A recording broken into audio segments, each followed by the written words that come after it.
દ્વારકાધીશ જય માતાજી બધા મિत्रों ने। तो આપણે હવે શ્રી સમધામ હવન ચાલુ થઈ ગયો છે 17/4/2023 થી 24 થી।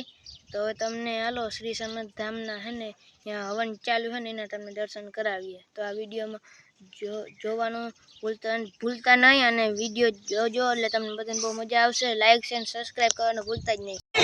परमात्माનો જ અંશ છીએ। અહમ બ્રહ્માસ્મિ, હું પોતે જ પરમાત્મા છું। આવો જ્યારે ભાવ થશે ને ત્યારે બીજાનું ખરાબ નહીં કરી શકો।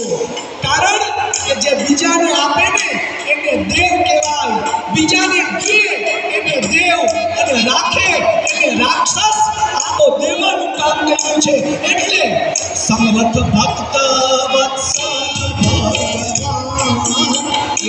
તમે ઓળખીયો સમર્થ ભક્ત વત્સલ તમે ઓળખીયો।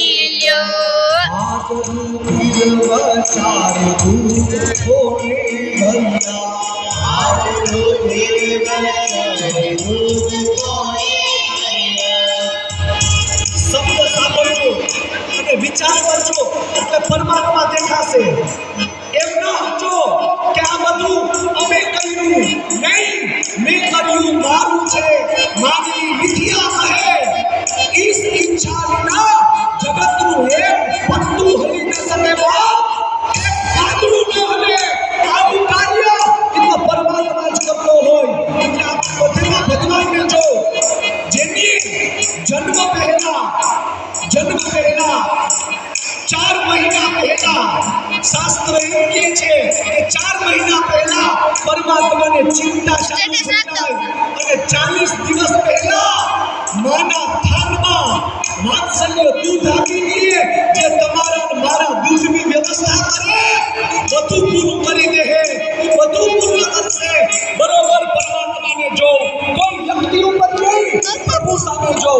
ભાગ રૂધિર વચાર દૂધ કોને ભર્યા, ભાગ રૂધિર વચાર દૂધ કોને ભર્યા, ભાગ રૂધિર વચાર દૂધ કોને ભર્યા, ભાગ રૂધિર વચાર દૂધ કોને ભર્યા।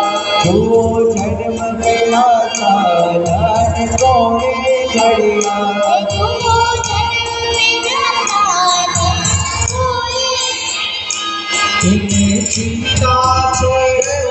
એને ચિંતા છે બહુ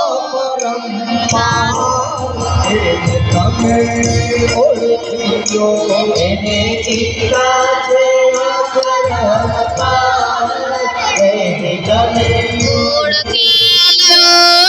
ગુરુ એને ચિંતા બધી છે। એમ ન સમજવું કે અહીંયા બેઠા છે હરિવ્યાપક। ઈ એકમાંથી અનેક થઈ શકે છે। ઈ અહીંયા બેઠા હશે, વા રસોડામાં બેઠા હશે, વા મંદિરમાં બેઠા હશે અને વા દાયરામાં વાતુઈ કરતા હશે અને છોકરાઓની હારે મોજે કરતા હશે। એટલે એને હરિવ્યાપક સર્વમાં સમાન સમજો। ઈ પરમાત્મા બેઠા છે। આવો હરિના ઝાડ ઘણા ઊંચા રે હરિના ઝાડ ઘણા ઊંચા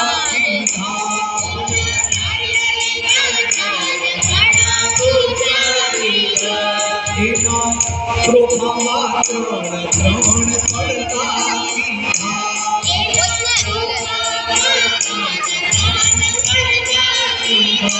એના કૃપામાં ત્રણ પડતા કીધા,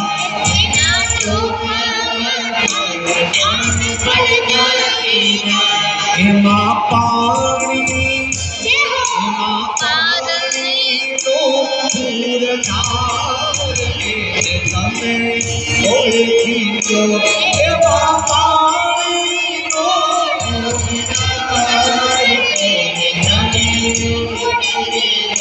રામ સૃષ્ટિના સર્જનહાર તમે ઓળખીજો।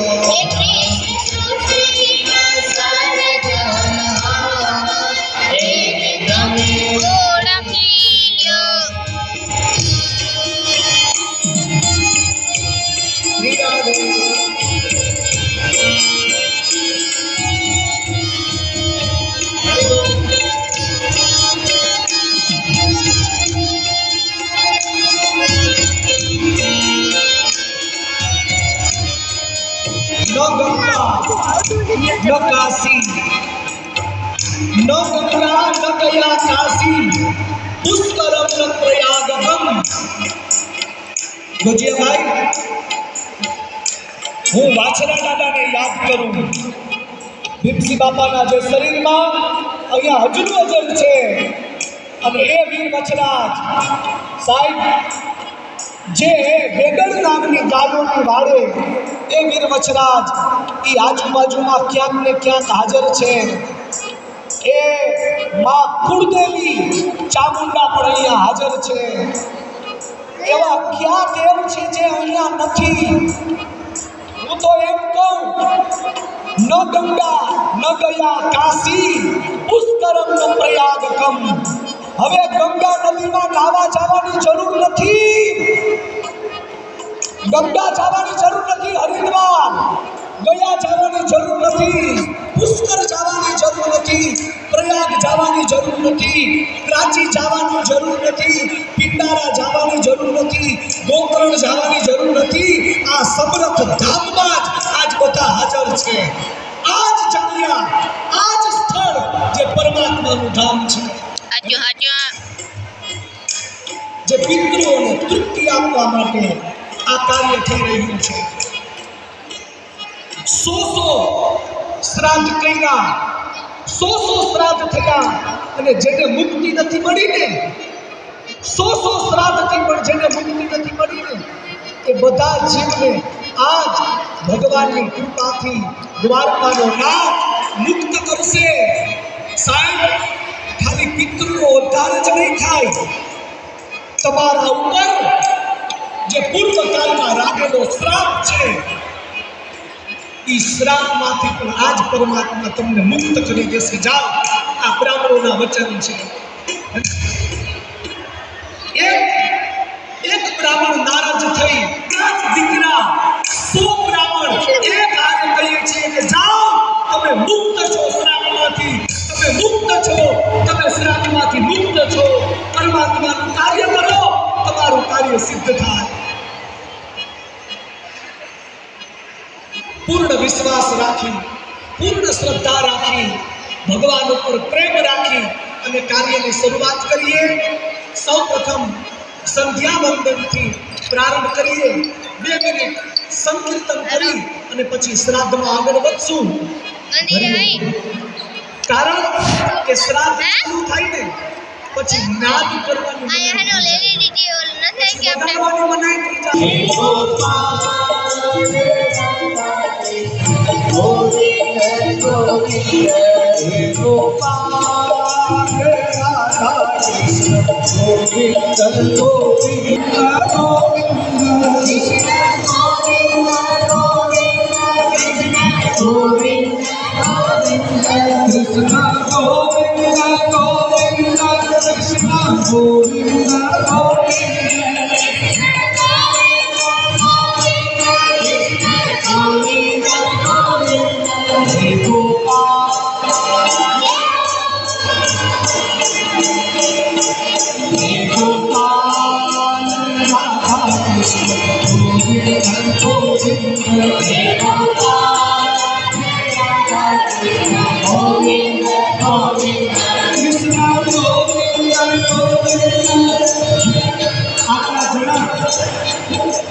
આટલા વ્યક્તિ એક સાથે જો નામ લઈએ તો સાહેબ કેટલા નામ લેવાય?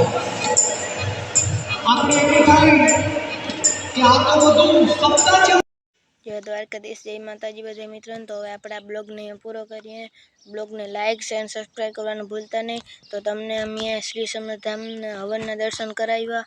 તો હવે આપણે બીજો બ્લોગ બનાવશું કાલે મહારાષ્ટ્ર, એટલે આપણે મહારાષ્ટ્રના તમને દેખાડશું. મહારાષ્ટ્રના ગામ તમને દેખાડશું.